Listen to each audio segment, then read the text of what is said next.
Agora vamos ver a estimação, né? Uma das metodologias da inferência estatística. Então, nós vamos ver estimação de parâmetros, tanto por ponto quanto por intervalo, e nos intervalos de confiança, nós vamos ver como estimar, então, né, e obter intervalo de confiança para média, para variância e para proporção. E, por fim, né, vamos falar um pouco de tamanho de amostra. Bom, na população, a gente tem as nossas medidas, que são chamadas de parâmetros, de forma geral anotada por θ, né? Aqui a gente tem 3 exemplos, a média, a variância e a proporção. Lembram do π lá do parâmetro da distribuição binomial? Que são constantes e geralmente, então, medidas desconhecidas. E por serem desconhecidas, o nosso objetivo é estimá-las, e para isso a gente vai lá e pega uma amostra. E na amostra a gente vai calcular, né, os estimadores para estes parâmetros. Então, por exemplo, a média, x barra, a variância, S ao quadrado, e a proporção P. E a gente já viu, então, que os estimadores são variáveis aleatórias, porque dependendo da nossa amostra, né, os valores que a nossa amostra pode apresentar, eu vou ter valores diferentes para os meus parâmetros. Então, aí vem a definição de estimativa. Estimativa é um valor particular que o nosso estimador assume para uma determinada amostra. E aí vem, então, os formatos, né, os processos de estimação. A gente pode estimar por ponto, e a estimativa por ponto é a gente obter, então, um único valor para estimar o nosso parâmetro. Imagine que a gente tenha esta amostra com estes 3 valores, e a gente quer estimar a média, né? Então, a gente viu que o estimador da média é x barra, e calculado, né, pela soma dos valores dividido pela quantidade de valores, a gente tem lá uma estimativa por ponto para μ igual a 2. A mesma coisa para a variância, S ao quadrado, a gente já tinha visto lá na descritiva a fórmula para estimar a variância, lembram lá do denominador n-1, né?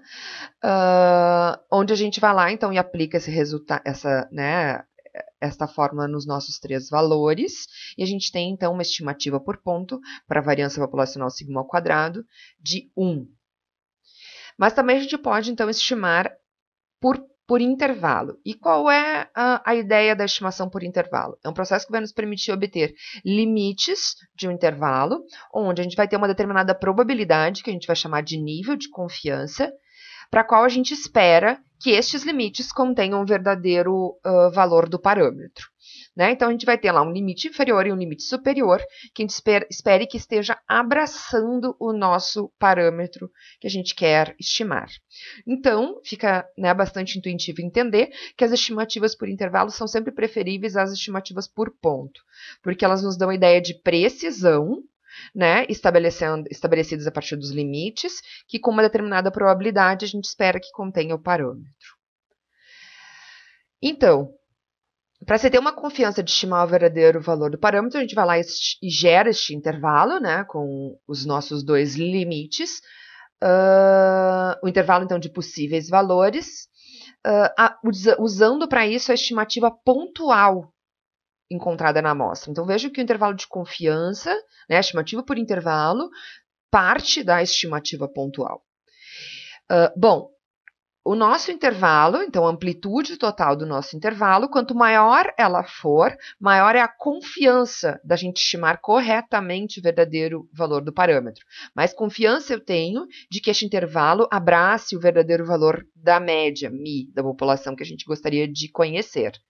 Porém, a gente vai ter menos precisão de estimação, né? Porque quanto maior for este intervalo, menos preciso, né? Menos certeza, né? Menos perto a gente está de um valor específico, né? Portanto, menor a precisão. Essa probabilidade, o menos alfa, que a gente vai chamar de nível de confiança, e este alfa a gente vai chamar de nível de significância, que também pode ser entendido como a probabilidade do intervalo não conter o verdadeiro parâmetro da população.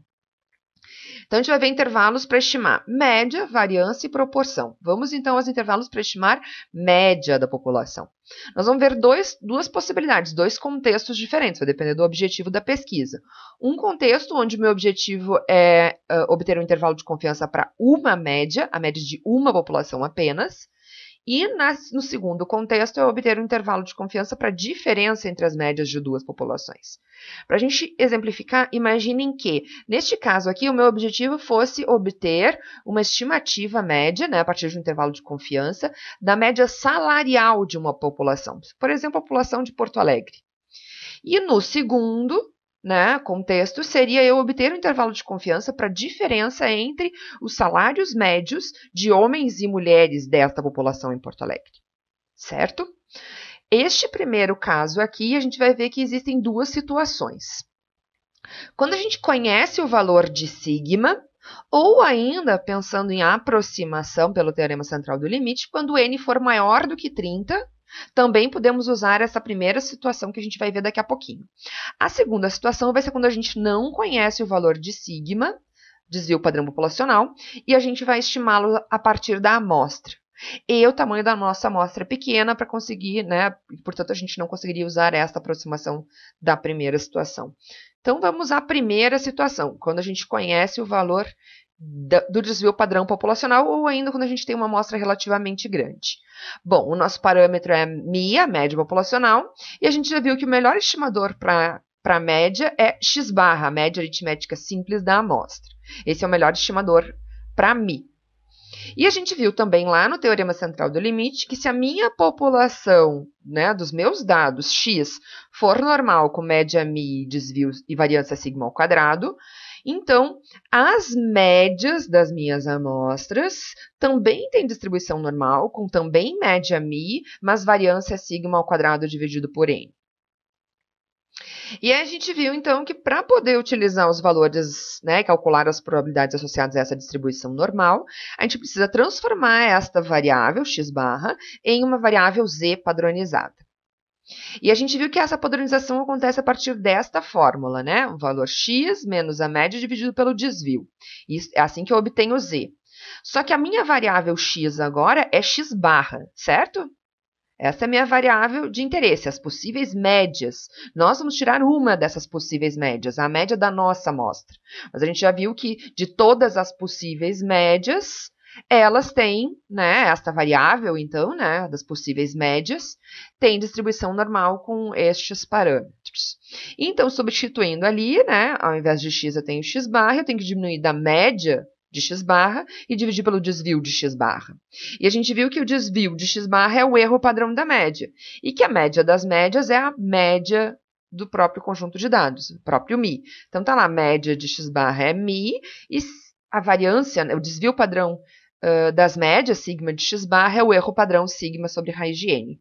Então, este resultado aqui, né, tem distribuição normal com média 0 e desvio 1, ou seja, uma normal padrão. Lembrando lá do desenho da curva normal padrão, a gente lembra, né, que ela tem média 0. E se eu pensar na nossa confiança, que a gente falou, 1 menos alfa, né, eu quero, então, encontrar limites nesta minha distribuição. A gente vai partir da distribuição normal padrão para chegar na distribuição das médias. Pegando, então, dois valores z, onde eu tenho entre eles 1 menos alfa de probabilidade e fora deles alfa, né, dividido em cada parte alfa sobre 2. Cada um desses meus valores z, então, são os valores que delimitam esta área da esquerda e da direita. Então, alfa, que é o nosso nível de significância, a soma das duas caudas, é a probabilidade de z não assumir um valor entre estes limites. Portanto, menos alfa é a probabilidade de z assumir um valor entre estes dois limites. Então, eu poderia botar nesta notação, que a probabilidade de z estar entre estes dois limites é 1 menos alfa, o limite de confiança. E vamos trabalhar agora nesta expressão, né? Está lá a nossa expressão. Só que a gente viu, agora há pouco, que z, né, é obtido a partir daquela transformação das distribuições das médias amostrais. Então, se eu substituir z aqui nesta probabilidade, né, por esta expressão, né, eu chego neste resultado. Bom, agora vamos pensar o seguinte, o que eu estou dizendo, né? O que eu estou querendo chegar aqui são dois limites que com 1 menos alfa de confiança contenham a média do parâmetro, a média da população, né? O nosso parâmetro de interesse. Então, vejam que o meu objetivo, no final das contas, é deixar só esse μ aqui no meio deste intervalo. Então, vamos começar. A primeira coisa é tirando este denominador. Se ele está aqui dividindo, ele passa para os dois lados da nossa inequação, multiplicando. Tá lá, sigma sobre raiz de n, sigma sobre raiz de n. Bom, agora eu quero deixar só mi aqui no centro, lembram? Então, vamos tirar esta média. Esta média está aqui somando, vai passar para cá diminuindo e para cá diminuindo também. Tá lá, ó, menos x barra e menos x barra. Bom, está quase pronto o nosso intervalo, os nossos dois limites estão quase prontos. Só que, na verdade, a gente tem um intervalo para né, o parâmetro negativo. E não é isso que eu quero não quero menos a média, eu quero a média.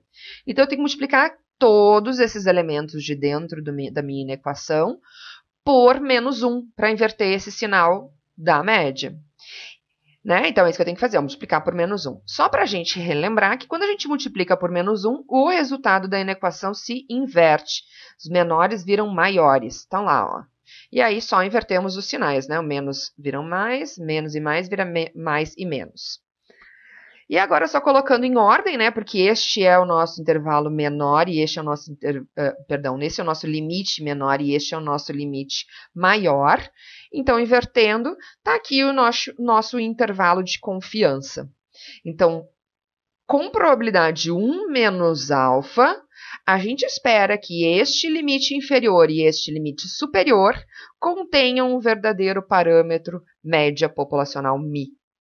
Legal, né? Então, está aqui a nossa fórmula, né, para a obtenção do intervalo de confiança. O limite inferior e o limite superior, e o menos alfa, o nível de confiança, que a gente já viu a definição. Outra forma de notar intervalo de confiança bastante utilizada é essa aqui, ó. Intervalo de confiança para μ com o menos alfa de confiança é média da amostra, mais ou menos, ó, que é só uma coisa que diferencia os dois limites, mais e menos, z alfa sobre 2, que multiplica sigma sobre raiz de n. Média, x barra é a média, né, nosso estimador para μ, a média da amostra, n é o tamanho da nossa amostra, sigma é o desvio padrão da população, que deve ser conhecido, então, para utilizar este procedimento, ou a gente vai ver outra opção daqui a pouquinho. E z alfa sobre 2 é esse limitezinho aqui, né, que ele vai aparecer, ó, menos e mais. Este valor aqui menos, este valor aqui mais, né, a parte negativa e a parte positiva, ou seja, valor igual, só com o sinal contrário. Para a gente entender o significado do intervalo de confiança, vamos imaginar o seguinte, né? Pensando no intervalo de confiança de 95%, tá lá a nossa população, né, com sua média e sua variância desconhecidas. Eu poderia estar tirando K possíveis amostras. Cada uma dessas K possíveis amostras me levariam a um intervalo de confiança. Se vocês perceberem, né, o valor Z vai ser sempre o mesmo, porque ele está relacionado ao nível de confiança. Então, todos eles têm o mesmo nível de confiança, portanto, o mesmo valor Z. Sigma é o valor do desvio padrão populacional, portanto, o mesmo, já que é a mesma população sempre. E N é o tamanho da amostra, que em todas elas tem o mesmo tamanho. Então, vejam que a amplitude do meu intervalo, que vai ser o menos e mais, né?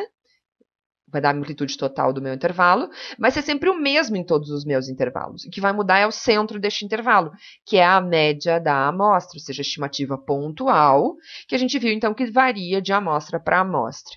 E aí, se a gente for pensar, alguns destes intervalos vão... Imagine que a gente conseguisse, então, brincar de Deus, né, e ter a ideia de que conheceríamos, né, por algum momento conheceríamos o nosso valor que a gente quer descobrir, que é o μ, o parâmetro populacional médio da população, então, e a gente conseguiria ver o quê? Que alguns destes nossos intervalos que a gente fosse criar conteriam o valor, né, estariam abraçando o valor da média e alguns não. E a gente esperaria exatamente esta proporção. 95% cobririam, né, ou seja, conteriam a média populacional, e 5% destes intervalos não iriam conter a média populacional. Este, então, é o raciocínio para o entendimento do intervalo de confiança. Bom, em geral, a gente não conhece o parâmetro sigma, né? Na prática, né, se a gente está querendo descobrir qual é a média populacional, é muito provável que a gente também não conheça o desvio padrão populacional. E aí a gente vai usar, então, uma estimativa deste parâmetro, ou seja, o S, desvio padrão obtido na amostra. Quando a gente estiver em situações de amostra relativamente grande, acima de 30, essa essa aproximação já estaria bastante suficiente. Essa estimativa do desvio padrão amostral estaria suficientemente próxima do parâmetro populacional sigma. E, portanto, a gente poderia, então, utilizar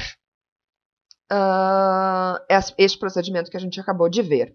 Duas pressuposições para utilizar este procedimento são: a variável em estudo tem que ter distribuição normal, e segunda, ou a gente conhece sigma, ou o tamanho da amostra é relativamente grande para poder supor essa aproximação, né? Então, N acima de 30. Vamos a um exemplo. Imagine o seguinte: eu tenho uma amostra de 100 funcionários de uma grande empresa que apresentou uma nota média de 65,5 pontos e um desvio padrão de 4,8 pontos para satisfação com o salário destes 100 funcionários. Agora, a gente quer, utilizando essas informações, obter um intervalo de confiança de 95% para a verdadeira nota média de satisfação com o salário, e depois a gente concluir. Então, a variável em estudo x é a nota de satisfação com o salário.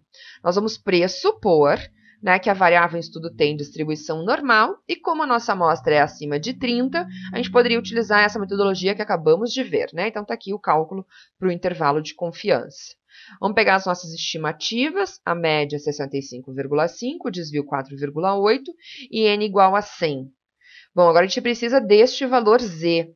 Lembrando, lá na distribuição normal, lembram que a gente tinha visto que era um dos valores que a gente utilizaria bastante na distribuição normal, 95% no centro, 2,5 em cada cauda, me leva a menos e mais 1,96. Então, este é o valor que vai aqui. Pronto, já posso substituir, então, cada um desses valores na minha fórmula. E aí eu chego lá, então, nos meus dois limites, 64,56 e 66,44. Então, a gente pode concluir com 95% de confiança que a verdadeira nota média de satisfação dos funcionários com os salários deve estar entre 64,56 e 66,44 pontos. Aqui vocês têm outros exercícios, né, todos com a resposta final, onde se pede também intervalos de confiança para a média.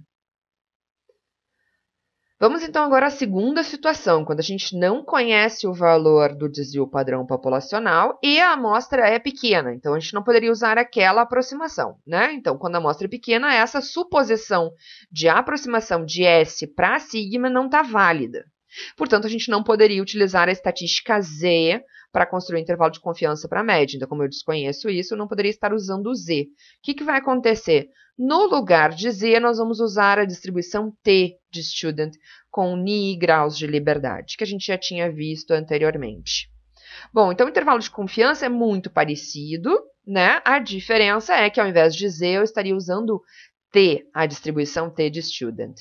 Né? A outra forma de notar, como a gente já tinha visto, então é x barra, mais ou menos, T alfa sobre 2, que multiplica S sobre raiz de N. Então, vejam que agora eu vou usar S, né? Porque se eu conhecesse o desvio padrão populacional, eu estaria usando, né, a metodologia lá da primeira situação. Então, este T alfa sobre 2, a distribuição é obtido lá na distribuição T, né? Então, seria o valor negativo e positivo, que delimitam a área inferior a alfa sobre 2. Lá na distribuição T, que a gente viu, então, que é muito parecida com a Z. Lembram lá daquele resultado que a gente tinha visto? Que a distribuição T, à medida que aumentava os graus de liberdade, ela se aproximava da Z. É justamente esse o raciocínio lá da situação 1, quando a gente tem N, então, acima de 30. É essa suposição que a gente está utilizando. E para utilizar essa metodologia, né, de novo, a variável em estudo tem que ter distribuição normal. Aqui está a nossa tabela, para a gente lembrar, né? Então, os graus de liberdade vai me dizer que linha da tabela eu vou utilizar. E o nível de significância, usando limites bilaterais, por isso essa flechinha chamando a atenção, eu vou procurar aqui por cima. Então, se eu quiser, por exemplo, 5% de significância, 2,5 em cada cauda, eu olho aqui por cima, nesta coluna, até a linha dos meus graus de liberdade correspondentes. Vamos ver, então, esse primeiro exemplo. Então, a gente tem a seguinte amostra, né, com o tamanho 15, e vamos utilizar ela para estimar a verdadeira potência média de aparelhos eletrônicos de alta sensibilidade, medida em microwatts, utilizando então um intervalo de confiança de 95%. Então, lá os nossos valores, A nossa variável em estudo, então, é potência dos aparelhos eletrônicos, e nós vamos supor que essa variável, né, tem distribuição normal, para poder utilizar a nossa metodologia. Como o nosso tamanho de amostra é pequeno, nós vamos obter S a partir desses dados amostrais, certo? E então vamos usar a distribuição T ao invés da distribuição Z. Pegando os resultados das estimativas, ou seja, pegando aqueles 15 valores e calculando a média e o desvio padrão, as nossas informações do problema, né? Se eu quero 95% de confiança, é porque o meu alfa, nível de significância, é 5%. Os graus de liberdade é 15, tamanho da amostra, menos 1. Lembram que a gente tinha visto, né? Que graus de liberdade era tamanho da amostra, menos 1. Então, 14 graus de liberdade. Então, se eu for lá na tabela T, certo? Então, vamos lá dar uma olhadinha. Com 14 graus de liberdade e 5% de significância. Então, tá aqui, ó, 5% de significância, limite bilateral. Eu devo descer nesta coluna até a linha do 14. Tá aqui o nosso valor, 2,145. Certo? Então, tá ali, ó, 2,145, negativo e positivo. Pronto, eu já posso colocar agora, tenho todos os valores para colocar na construção do meu intervalo. Substituindo média, valor T, o desvio e tamanho da amostra, a gente chega, então, nos nossos dois limites para o intervalo de confiança, 24,44 e 22,18. Então, né, a gente pode concluir com uma confiança de 95% de que a verdadeira potência média dos aparelhos eletrônicos deve estar entre 24,44 e 26,18 microwatts. Mais um exercício para a gente entender, porque esse exercício tem aqui um aspecto bem importante que a gente vai entender, né, quando chegarmos nos intervalos de confiança, na próxima área do conteúdo, que a partir de um intervalo de confiança eu posso fazer um teste de hipóteses. Bom, temos lá, um engenheiro de desenvolvimento de um fabricante de pneus está investigando a vida do pneu em relação ao novo componente de borracha. Então, ele está buscando um novo componente de borracha, né, estudando um novo componente de borracha para melhorar o desempenho, a vida útil do pneu. Ele foi lá e fabricou 40 pneus e testou até o fim da vida em um teste na estrada, né? Então, colocou esses 40 pneus para teste. E foi lá e observou a média e o desvio padrão da vida útil, da durabilidade desses pneus. A média foi 61.492 e o desvio padrão 6.085 quilômetros. O engenheiro, então, acredita que a vida média desse novo pneu é maior em relação a 60.000, que é a vida média do pneu antigo. Então, ele espera que este pneu novo dure mais do que o pneu antigo. Descritivamente, ou seja, há um indício aqui para nós, 61.000, né, quase 61.500, maior que 60.000. A questão é isso aqui, é o resultado amostral. Será que com uma confiança, pedindo aqui de 99%, eu consigo, né, garantir que este novo pneu é melhor do que o pneu antigo? Esta é a conclusão, então, que o engenheiro quer chegar. Então, para resolver, vamos lá, a variável em estudo é a vida do pneu, medida em quilômetros. Os pressupostos, a variável em estudo, então, tem distribuição normal, e vejam que a amostra é grande, N é maior que 30. Portanto, a gente vai usar aqui o valor Z ao invés do valor T já como aproximação, porque vamos substituir, né, o valor aqui de sigma por S, e a nossa amostra é maior que 30, né? Então, lá as nossas medidas, e a gente também viu lá, né, algumas nos resultados importantes. Vamos dar uma olhadinha isso aqui lá na distribuição Z, achar esse valor. Então, eu quero, né, que na distribuição Z eu tenha 0,005, certo? 0,5% nesta cauda. Ou seja, se eu dividir exatamente isso aqui na metade, 99%, né, eu teria 49,5% para esta metade da área azul, que a gente lembra que é exatamente o que a gente tem lá na distribuição normal, ó, de 0 até Z. E aí eu vou achar aquele valor Z lá, né, que me dá aqui nesta área pintada 49,5%, ou 0,4950. Então, a gente viu lá que a área do desenho, a probabilidade, é a parte de dentro da tabela. Então, eu tenho que, dentro da tabela, tentar achar 49,50, ou o valor mais próximo, ó, 49,50. Tá aqui, ó. Entre estes dois valores, eu tenho o meu valor 49,50. Qual é o valor de Z que me dá esta área, né, de aproximadamente 49,5%? É 2,5, agora vamos lá, subindo, 2,57, 2,58. Por isso que usamos, então, exatamente o valor no meio, 2,575. Entendido? Pronto, agora a gente tem todos os valores para colocar no intervalo de confiança, média, o valor Z, o desvio padrão, que nós vamos colocar aqui no lugar o amostral, S, e N, tamanho da amostra. E a gente chega, então, lá nos dois limites do nosso intervalo de confiança. Então, vejam, como é que eu poderia concluir aqui? Que com 99% de confiança, a vida média do pneu com o novo composto de borracha deve estar entre aproximadamente 59.000 e 64.000 quilômetros. Ou seja, será que a gente pode dizer que esse pneu novo é melhor que o pneu antigo, com confiança de 95%? Não. Porque há a possibilidade de que o pneu novo, ou seja, com o novo composto de borracha, dure menos do que o pneu antigo, porque o pneu antigo dura 60.000 quilômetros em média. Então, a nossa conclusão é, como o nosso valor 60.000 está dentro do intervalo, a gente vai concluir que a vida média do novo pneu não é maior, né, não deve ser maior do que a vida do pneu antigo. Né? Então, essa seria a nossa conclusão. Aqui, então, na sequência, vocês têm mais um exercício com a solução e mais outros exercícios também com a resposta. Vamos ver agora, então, o intervalo de confiança para a diferença entre duas médias populacionais. O exemplo que a gente tinha visto é como se a gente tivesse interesse em estimar a diferença entre as médias salariais de homens e mulheres. Para utilizar o procedimento que a gente vai acabar de ver, a gente vai precisar, então, que 3 pressupostos sejam atendidos. Primeiro, que a variável em estudo tenha distribuição normal. Segundo, que as variâncias das populações sejam iguais, ou seja, a variabilidade, por exemplo, entre o salário de homens e de mulheres deve ser igual. E as amostras retiradas das populações devem ser independentes, né? Ou seja, a amostra das mulheres e a amostra dos homens não podem ter relação, ou seja, não podem ser maridos e esposas, por exemplo, irmãos, alguma coisa assim que poderia mostrar algum tipo de relação entre ao que a gente estivesse medindo.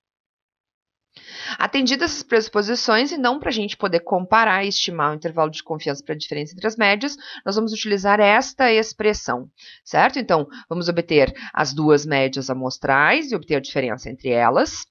Né? Depois, obter o valor de T, menos e mais, o valor da distribuição T, igual ao último procedimento que a gente acabou de ver.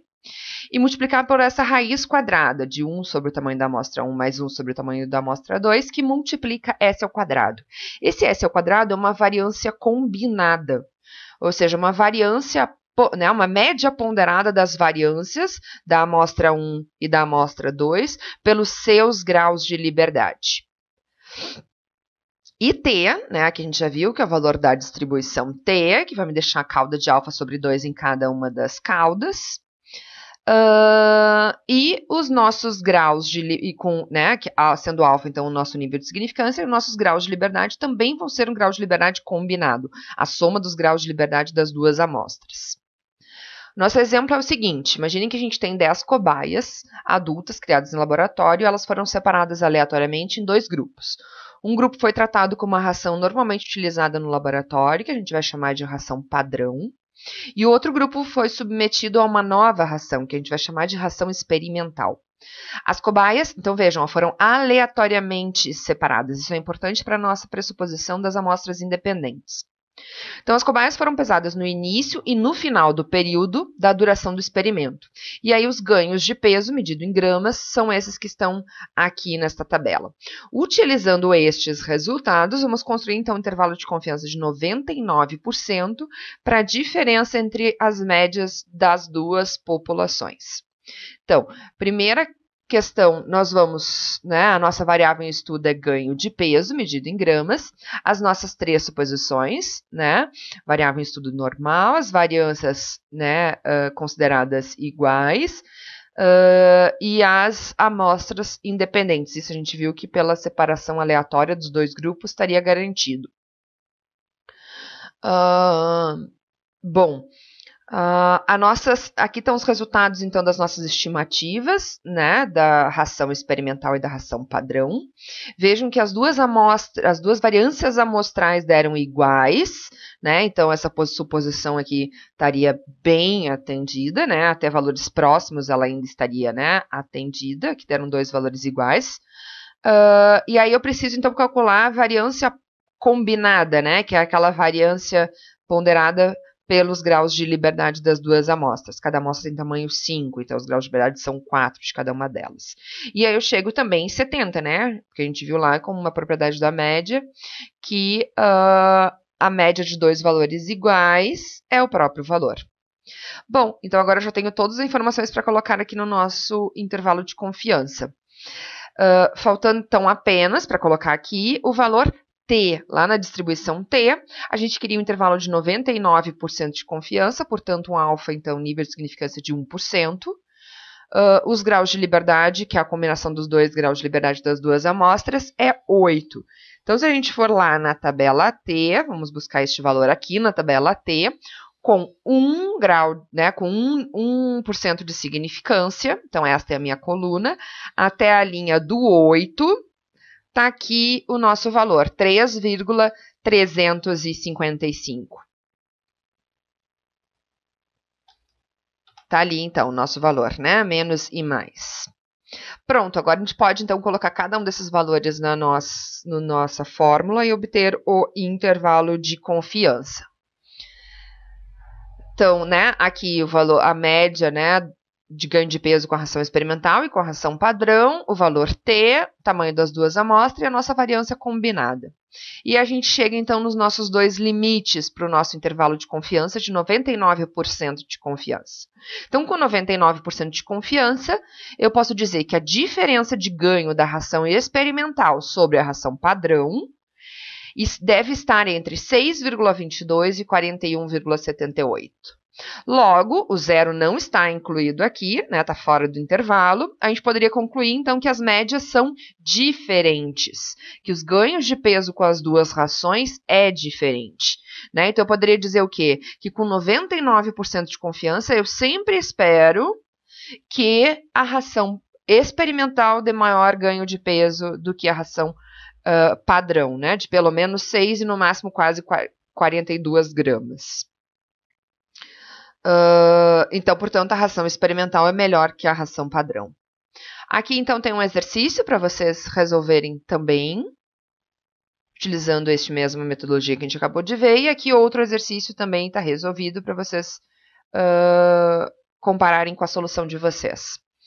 Bom, agora vamos ao intervalo de confiança para a variância. A gente tinha visto que a distribuição Q quadrado é uma distribuição, né, que é obtida a partir da distribuição normal, e é uma distribuição, então, que é a base para inferência para variância. Quando a gente quer fazer qualquer tipo de inferência, intervalo de confiança ou teste de hipótese mais para frente, para a variância, nós vamos, então, usar a distribuição Q quadrado. E a pressuposição para utilizar esse procedimento que a gente vai acabar de ver é que a nossa variável, né, em estudo, tem a distribuição normal. E aí o nosso intervalo de confiança vai ser obtido a partir desta expressão, limite inferior e limite superior. Né? Então, está aqui, limite inferior e limite superior do nosso intervalo, onde, né, o que eu tenho ali? S ao quadrado é o estimador da variância populacional, né? Ou seja, é a nossa variância amostral, a variância na amostra. N é o tamanho da nossa amostra. Os nossos graus de liberdade aqui, n menos 1, né, é o grau de liberdade associado à variância, ou seja, o denominador da variância. E os nossos valores Qs aqui são os dois limites da distribuição Q quadrado. Então, se eu quero 1 menos alfa de confiança, alfa é o nosso nível de significância, que vai ficar metade em cada uma das duas caudas. E estes dois valores são os que cortam estas duas caudas, que vão aqui para os denominadores da nossa expressão. Aqui, então, a nossa distribuição, só para a gente relembrar a distribuição Q quadrado, né? Então, eu tenho que lembrar que na hora que eu for buscar o meu valor aqui na esquerda, então, por exemplo, se eu quisesse lá 95% de confiança, eu teria 2,5% em cada uma das duas caudas, certo? Então, aqui na esquerda, seria até o meu grau de liberdade correspondente, e aqui na direita, descendo até o grau de liberdade correspondente. E aí, a soma dos dois daria o meu alfa nível de significância. Um exemplo. Uma das maneiras de manter sob controle a qualidade de um produto é controlar a variabilidade. Uma máquina de encher pacotes de café está regulada para enchê-los conforme uma distribuição normal, com média 500 gramas. Coletou-se, então, uma amostra de 16 pacotes e observou-se uma variância de 169 gramas ao quadrado. Com este resultado, obtém, então, um intervalo de confiança de 95% para a variância. Então, eu quero obter este intervalo de confiança, esses dois limites. Então, já tenho a variância amostral, 169, o tamanho da amostra, 16. Então, agora eu só preciso ir lá e buscar na tabela aqui, quadrado, esses dois limites, certo? Então, eu quero 95% de confiança, fica 2,5 em cada cauda. E eu quero achar quem são esses dois valores. Então, vamos lá na tabela Q quadrado. Aqui na Q quadrado. Então, 2,5% na esquerda, lá na linha do 15, né? Porque a gente tem 16 observações, lembram? 16 observações, 16 menos 1, 15 graus de liberdade. 6,25 é um valor. E aqui, descendo no outro lado, 27,49 é o nosso outro valor. Então, ali, então, os meus dois valores, 6,26 e 27,49. Pronto, só colocar, então, agora na fórmula, e eu chego lá que o meu intervalo de confiança de 95% para a variância é de 92,22 a 404,95. E se eu quisesse, né, pensar no intervalo de confiança para o desvio padrão, é só pegar a raiz quadrada dos dois limites. Então, eu poderia dizer que com 95% de confiança, o intervalo de confiança para o desvio padrão populacional deve estar entre 9,60 e 20,12. Aqui tem outro exercício para vocês fazerem também. Está aqui, então, a solução do intervalo de confiança para a variância e para o desvio padrão. E agora vamos ver, então, o intervalo de confiança para a proporção π. Exemplo, né? Então, eu poderia estar querendo estimar, através de um intervalo de confiança, a proporção de produtos defeituosos num lote. Ou ainda a proporção de eleitores que vão votar num determinado candidato, candidato A. Para utilizar essa pressuposição que a gente vai acabar de ver, que utiliza a aproximação normal, eu preciso supor que n é grande. E eu vou verificar n grande a partir desses dois resultados. N vezes P tem que ser maior que 5 e N vezes 1 menos P tem que ser maior que 5. Onde N é o tamanho da amostra e P é o estimador da nossa proporção. P, então, vai ser X sobre N. O que é esse X? Né? Então, imaginem lá, por exemplo, no caso dos produtos defeituosos, N é o número de produtos que eu amostrei e X é o número de produtos que eu encontrei, por exemplo, defeituosos. Então, P vai ser a minha proporção de produtos defeituosos. No caso dos eleitores ali, imaginem que N é o número de eleitores que eu questionei e X é o número de eleitores que vão votar no determinado candidato A. E aí, utilizando a distribuição normal, esta é a expressão para obter o nosso intervalo de confiança para estimar a proporção populacional π com 1 menos alfa de confiança.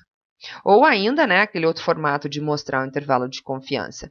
Então, é P, estimativa pontual da proporção na nossa amostra, mais menos o valor Z, o valor da distribuição normal, onde se eu tiver 1 menos alfa de confiança, eu tenho alfa de significância, eu vou botar alfa sobre 2 em cada uma das duas caudas extremas, que vai multiplicar por raiz quadrada de P vezes 1 menos P dividido por N. Então, vamos ao Exemplo. Então, a gente realizou uma pesquisa de mercado para verificar a preferência da população em relação ao consumo de determinado produto. Para isso, a gente coletou, então, uma amostra de 300 consumidores e destes, 180 disseram que consomem o produto. Então, vamos fazer um intervalo de confiança de 99% para a população de consumidores do produto na população. Então, aplicando o nosso intervalo de confiança, eu vou precisar de N, que é 300, e P, que é, então, a proporção estimada de pessoas que consomem o produto, ou seja, 180 que consomem sobre 300 que foram entrevistadas. 0,6 ou 60% é a nossa estimativa P. E aí a gente já viu esse valor lá, né, da distribuição normal, com 99% de confiança, 1 de significância, 0,5% em cada cauda, que era o valor 2,575, menos e mais. Pronto, então eu tenho o valor Z, tenho o valor P06 e tenho o N300. Só aplicar na fórmula e tá lá o meu intervalo de confiança, 0,5272 a 0,6728. Ou seja, posso concluir com uma confiança de 99% de que a confiança de consumidores que preferem o produto, né, em questão, que utilizam o produto em questão, deve estar entre aproximadamente 53% e 67%. Aqui vocês têm um outro exemplo parecido, né? Então tem toda a solução para vocês fazerem e compararem com a solução de vocês. Aqui outros exercícios para vocês também testarem. Agora vamos, então, à última parte desse conteúdo, que é cálculo de tamanho amostral, dimensionamento de amostra. Então, a gente viu o intervalo de confiança primeiro, então vamos ver, né, estimativa, dimensionamento de amostra para estimar média. E a gente viu, então, que estes eram os nossos dois intervalos de confiança para estimar média populacional, lembram? Se a gente pensar que cada um deles é pegar a média, diminuir e somar uma determinada quantidade, essa determinada quantidade é a semi-amplitude do meu intervalo de confiança, que dá a ideia de precisão da minha estimação, certo? E isso é o que o pesquisador vai precisar definir para a gente poder calcular o tamanho da amostra. Qual é essa precisão que ele quer? O quanto que ele quer como semi-amplitude? Né, o quão preciso ele quer este intervalo de confiança. Então, a semi-amplitude, né, é esta parte aqui, ó. Então, tá lá, que eu vou chamar de D. Então, é esta parte neste intervalo de confiança e é esta parte neste intervalo de confiança. Certo? É costume, muitas vezes, a gente expressar esta precisão, como uma porcentagem da média. Então, por exemplo, eu quero ter uma precisão de 10% da média.